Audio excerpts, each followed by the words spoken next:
Yun, kamusta po lahat mga katoto?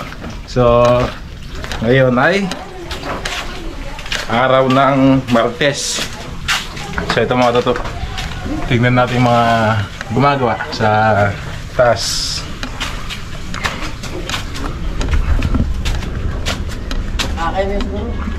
Nagkaan doon, no? Butas, hindi ko alam kung anong purpose ng butas. Tanong natin. Dito na po sila ngayon. So yun doon, mataas na, pero kulang pa po yung mga toto. Papatungan daw po yan. Tsaka ito, magpapatong po pala dito ng isatang blocks. Parang isang blocks ipapatong. Ayan, tsaka ito, naitaas na ulit, nadagdagan na ulit.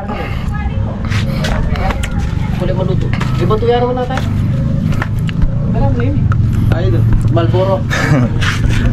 Walang daan, hindi tayo makapasok doon. Kaya naglagay sila ng ano, ang tawag dito, nakalimutan ko ang tawag dito, para di lang mainit, hindi ganong tilag yung araw. Kasi ngayon ay sobrang init, no? Oh. Sobrang init.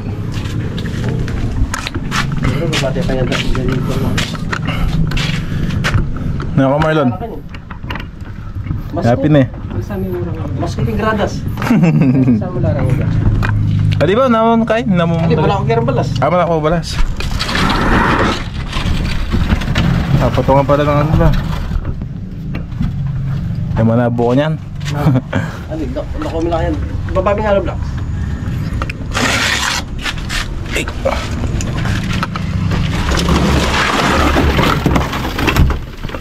Tatanggalin muna, mag-akot ng buhangin. Para na na po itang kaibab. Tambus-bus kayo ito. Kaya yan. Parang may liwanag yung hagdan. So lalagyan na lang siguro ng bintana dito. Ayan, fixed window. Fixed window. Naka-fix yung ano, yung bintana. Mga salamin siguro. Para may liwanag yung hagdan. Ayun. Kaya pala may yan doon. Kasi pag nagka-bubong, magdidilim na dito. Ayun, so madilim, sara natin. Isara natin. Isara ng buo. Ay! Mas kupin. Ayun o. So alas ano, lagpas ng kaunti sa kubo yung asinta doon. Tapos to, bintana natin po siguro ito mga toto. Ayun, bintana.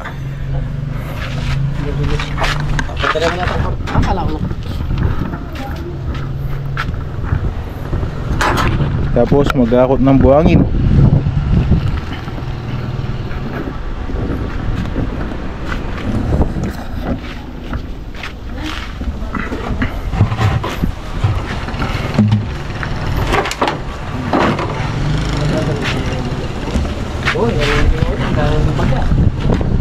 Again mga toto, nakikita nyo po marami ngayon, pero pag natapos to, lilinisin po. Mawawala po yung ano, mga kalat. May nagko-comment po kasi na marami daw. Normal po sa may ano yan, sa nagpapagawa ng bahay, yung marami talaga yung paligid. Kasi ginagawa pa. Pero pag natapos na, dun, malilinis na. Lilinisin na.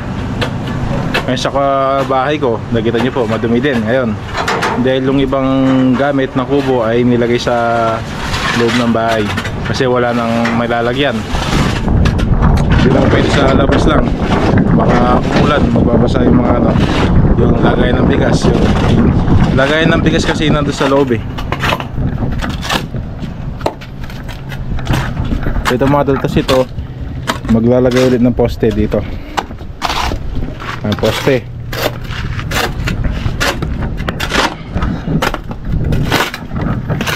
So ayan.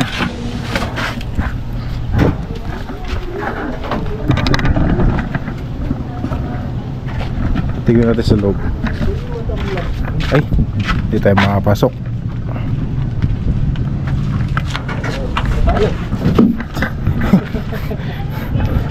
Hinabag yata.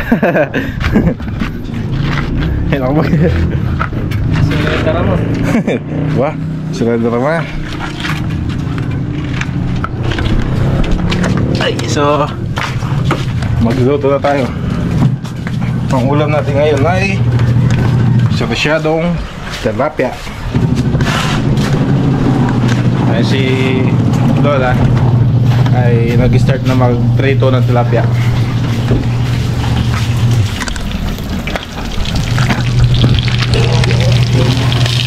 Tapos so may isdang. Nakakasan ni po? Turay. Ha? Turay. Turay. Parang tamban. Ginagawang tinapa. Yun. At dalawang ulam po natin ngayon. Dalawang ulam. Sarsyadong tilapia tsaka pinakbit. Pit na may Yun yung isdang rito. isda. So yung mga tato, po, kumustahin niyo po yung mga viewers po natin sa salitang Pangasinan. Kumusta kayo ditan? Siya, taga Pangasinan Nathan. Kumusta laray taga Pangasinan no natatalo sa inyo yan? Kumusta kayo? Patuloy kayong masusuportad katoto. Yun. Salamat po ng maraming salamat. At mga kabusan at sikayon, amen. Yun. Thank you po. Ay, di pa po nasunod yung talapia. Musok eh.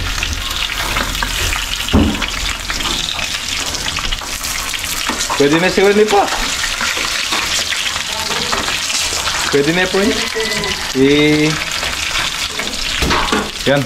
Nag-ayos lang po ako para makapag-start na tayo. So yung mga tatong magluto na po tayo. So bali dalawa po yung lulutuin natin. Isang sarsyadong tilapia at saka pakbet. Yung sarsyadong tilapia po, kulang po ng mga gumagawa dahil ngayon lang po natin sila napaglutuan ng ganito. Yung pinakbet po kasi ay napaglutuan na sila dati. Kaya yung pinakbet sa amin, yung sarsyado sa kanila. So start na tayo. Mantika. So pagsasabayin ko na pong luto.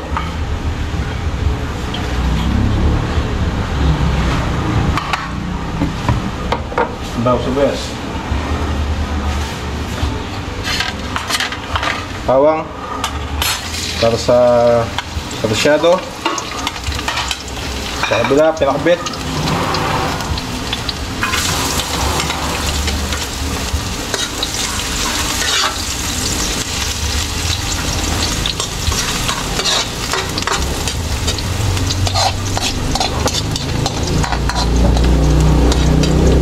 Sibuyas.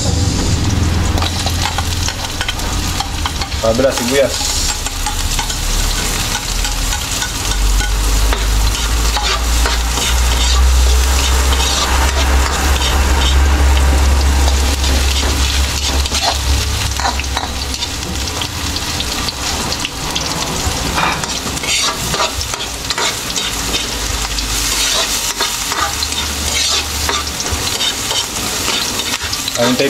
Hintayin po natin sila mag golden brown tapos balikan natin mamaya. Kaya mga tato, lagyan na po natin ang kamatis. Huwagin na po yung bawang sibuyas natin. So sa kabila lagyan natin.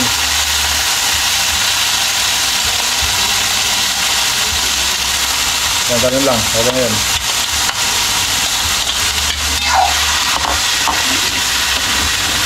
Sa pinakbit natin, naglagay tayo ng kamatis.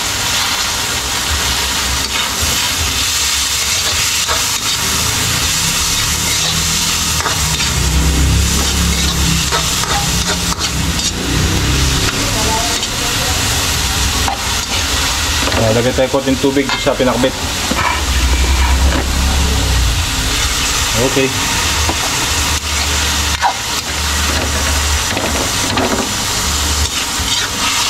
So, isasandok lang gamit ko ngayon dahil pares lang naman po yung yung sangkap sa ngayon.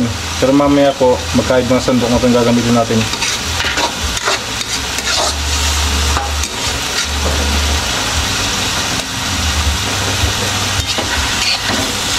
Takpan natin.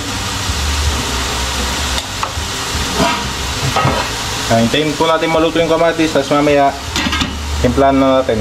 Ayos. Kaya mga katoto, dinidulog ko lang po yung kamatis.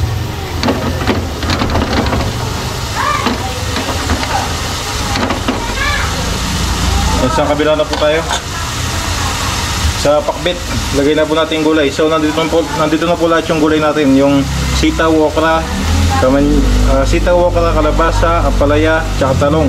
So nabili po namin to na nakahalo na. Hindi na po namin sinefry.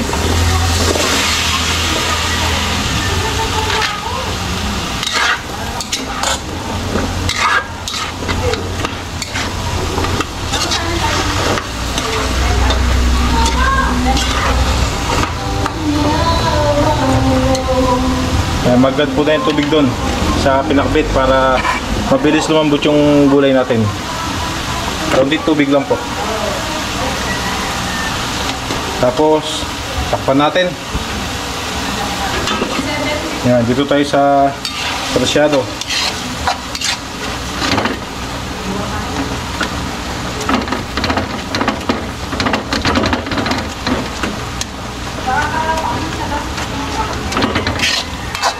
Yan, lagyan natin yung puting tubig. Masyadong natuyo po yung kamatis natin. Konti lang.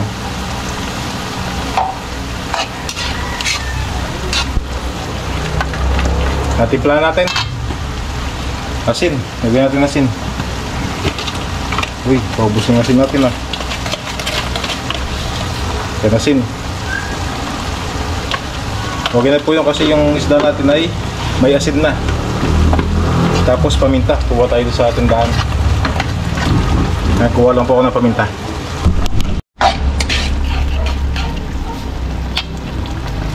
Kaya lagyan natin ng paminta. Dalawa.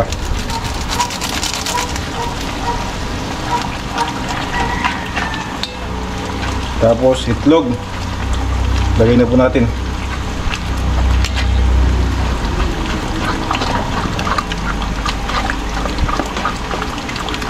So bali na po to, 3 itlog.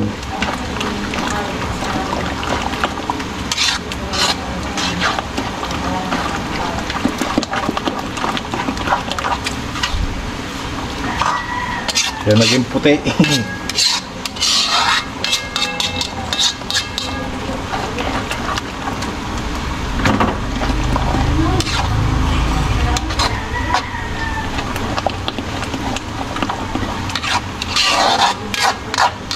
Silipin natin yung pinakbit natin.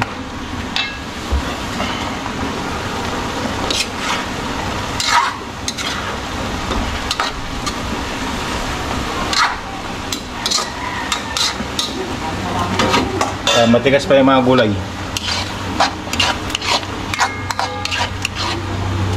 Pwede na pong ilagay yung isda mga katoto. Ito na po yung mga tilapia na niluto ni Lola kanina.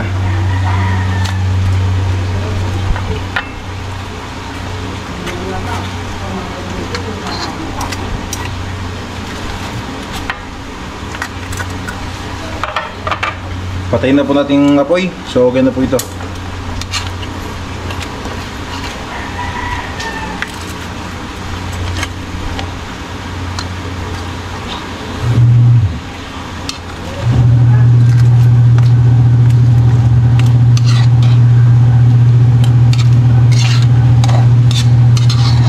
Kaya wala tayong nalagay na sili. Yung iba po kasi naglalagay ng siling panigang. Yung tayo wala tayong nalagay. So tikman natin yan. Bagong kutsara. Tikman natin.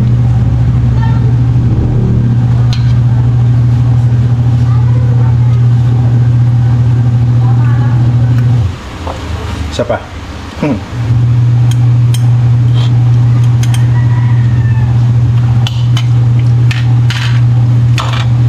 Ayos na.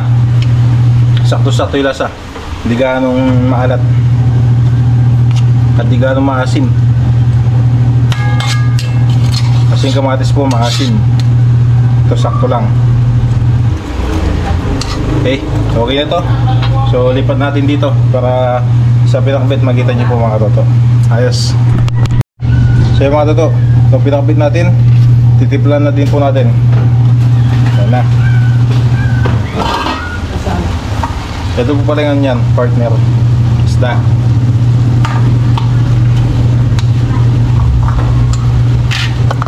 Ito po yung bagong isda na ano, galing pa ng Pangasinan. So may tinik po ito, sarahan natin. Hello mga katoto. Ayan si Lola. Morning. Shout out sa lahat ng mga supporter.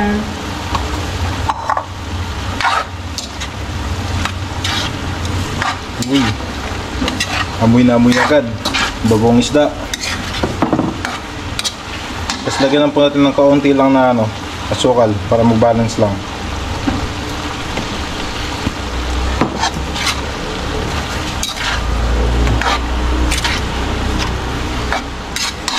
Lagyan ko pong konti tubig na po.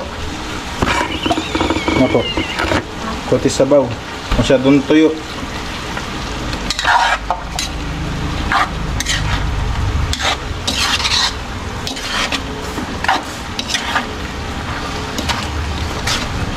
Tikman na rin.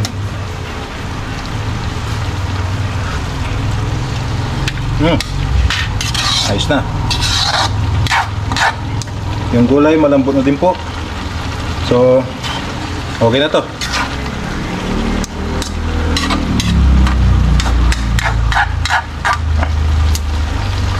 Patayin natin. Tapos na po tayo magluto. Ayos. Yan. Tapos na din tayo nagluto. So, akit tayo. Tanungin natin sila kung gusto na po nila kumain. So, nag-almusal po sila kanina ng 9. So, kami mag-alas 12 na. Tanong natin kung gusto na nilang kumain. Yan, nasa sila. Uy! Bap!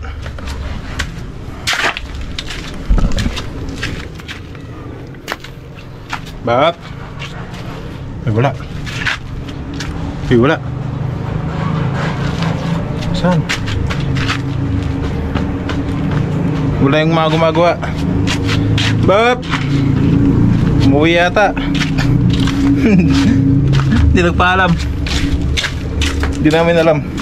Bap! Mapangambit! Yoo! So wala yung mga gumagawa. Bap! Mapangambit! Wala sila mga katuto. Umuwi. Kaya kasi busog pa yung mga yan eh.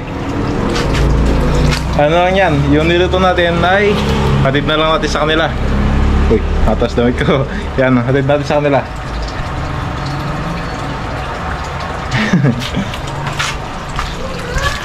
Po! Dahil ang gagawa. Minuli lang. Minuli lang? Ha? Mabsila pa siguro. So, ano, late na po sila nakapag-almusal eh. Ano na, 9:30 yata yun. 9:30, alas 10. Eh di alas 10 na ako eh. Yun, mag-alas 10. Ano po? Hatid natin or mamayang pagdating nila? Hatid na lang doon yung ulam nila. Yan, hatid na lang yung ulam nila.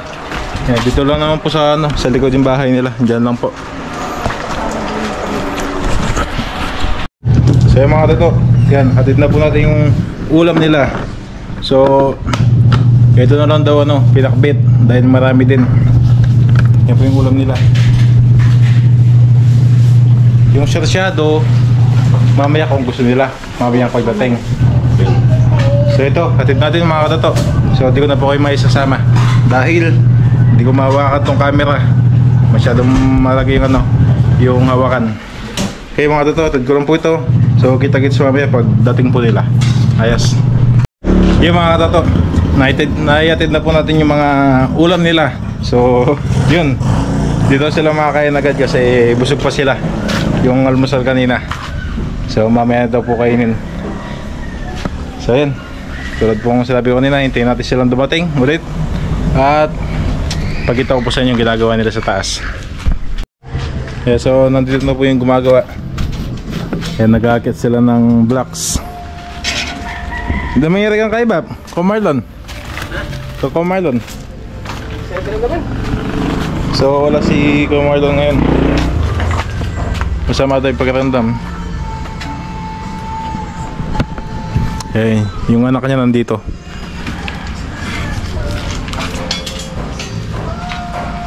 Ayan, gamit po nila bakal, tapos silulusot yung blocks para itaas.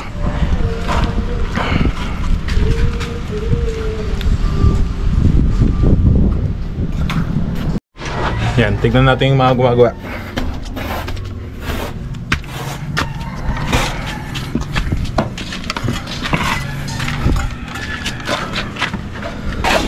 So ito may butas ulit. So ito bintana ulit.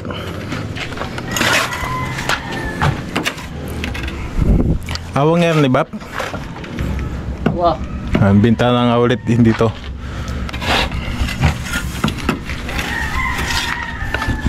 So may nag-comment. Bap, may comment. Oh. Sayang daw yung pera kasi baka daw maano ng hangin yung kubo. Ha? Baka daw maano ng hangin yung kubo. Hindi po siya matatangay ng hangin kasi nasa loob ng asintada. Yun. So ito Nasa loob po siya ng kwarto. yung mga katoto. Itong kubo, Kung mapapansin nyo po, hindi pa ho tapos yung asintada. Pero ngayon po, tapos na yung asintada. ay Bali po yung kubo, sayang lang po kaya pinasok namin sa loob. yun. Tsaka may yan to sentimental value kaya Sentimental value. na-renovate. So ito mga katoto, yung nag-comment, yan na, yung kubo ay nakapaloob sa semento, sa asintada. Ay na semento na sinta sa labas, tapos yung kubo ay nakakulong. So kahit po malakas yung hangin, hindi po maano tong kubo. Tsaka yung yero niya mga katoto, ipapatong sa asinta, hindi sa mismong kubo. Nasa asinta po yung ganyan yero. So yun, yung nag-comment yun po yung ano, hindi po masira yung kubo. Kasi siya na po dun sa nag-comment. Opo. Hindi pa tapos yung asintada kaya... Opo, nung una di pa tapos kaya akala po siguro ganun lang. So hindi po, talaga po nakapaloob sa asintada itong kubo. So yan, yun po yung sentimental value lang po yung kubo. Doon po sa namayapang lolo ni John Paul. yun, kaya po itinayo ulit ng kubo. So yan mga toto. Abang yari ganyan eh, Bap? Yung ganyan Ayun daw. eh. O yun. Para doon sa lababo. May lababo siya rito. Ah, may lababo po dyan. May lababo. CR pa pala, CR ka na. Wala na siya. Wala. Yeah, wala CR dito. May lababo. Rest house lang to. Rest house. Ah, rest house. Tsaka kung may bisita. Kung may bisita man, pwede sila matulog dito. Yun po yung purpose dito. Ayan o. So hindi nakita yung ano, kubo. Hindi makikita yung kubo sa labas. Hindi makita yung ano. Kaya pag natapos to, hindi po malalaman ng mga dumadaan doon na kubo pala yung nasa loob.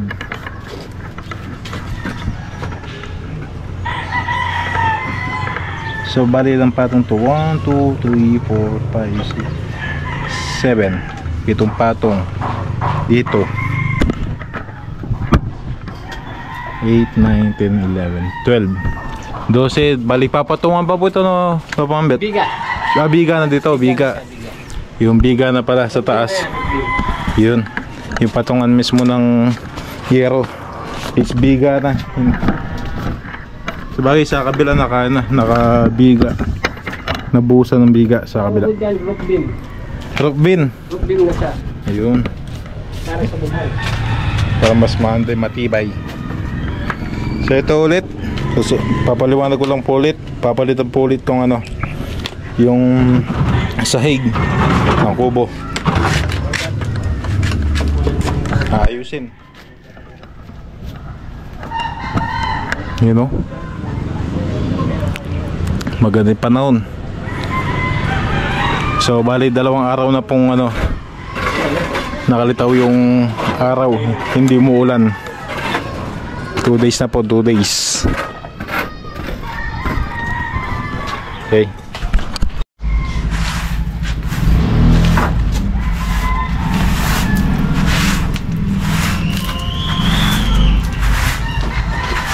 So itutuloy na natin tong yero na pipinturahan. So ito na primer na. Kukulayan natin ng pula ngayon.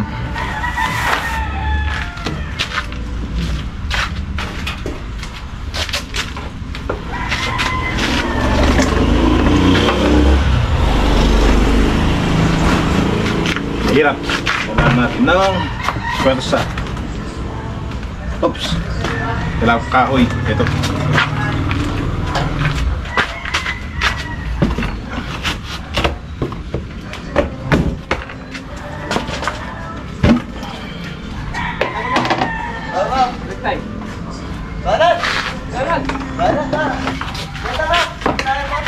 Yan, pinturahan natin ng pula. Kasi ba? Magka-birthday ka pa? Birthday!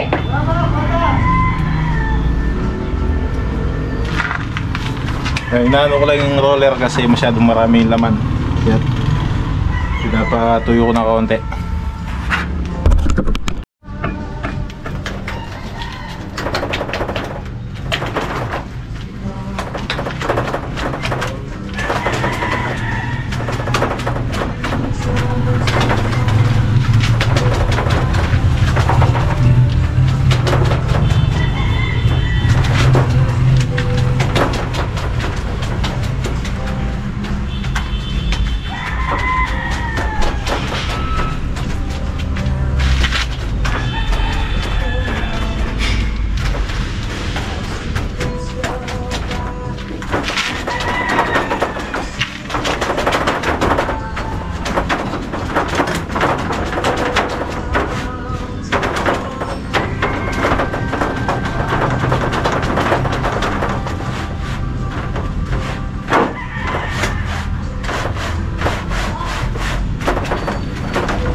So ano yun, mga lisangan. Sobrang init. Pawis agad. Okay mga toto, pinturahan ko lang po to. Tapos yun, tignan natin mamaya yung ano nagawa sa itaas. So nakauwi na yung mga gumagawa. Wait lang, ba't ang labo ng camera? Yun. Yan, nakauwi na yung mga gumagawa dito. Yan na po yung natapos ngayong araw. Ito, mataas na yung asinta. Tsaka dyan. Yan. Yan na po yung mga natapos po nila. Yan o, nakaanagad. So ito po, again po mga katoto, doon sa nag-comment na baka daw po masira lang yung kubo. Yan, nasabi po namin kanina na nakakulong yung kubo sa asinta. So ito, nakita nyo po ay mataas na yung asinta. Yung kubo ay nasa loob, nakakulong po talaga. So kahit malakas po yung hangin, hindi po hahampas sa kubo natin. Maano muna ng asinta, dito hahampas yung hangin, hindi po sa kubo. Kaya siguradong matibay at hindi masisira yung kubo. Tapos yan, maano ng ano yan? Slab. Ay hindi, biga. Gagawa ng biga. Kaya pati dyan, tsaka dito gagawa pa ng biga, patungan ng yero. Ayun. So mga toto, abangan na lang po ulit bukas kung ano po yung mangyayari, magaganap. So wala pa tayong alam kung ano mangyayari bukas, kung ano yung gagawin po nila So hanggang dito muna yung vlog natin at kita-kits bukas. Bye bye.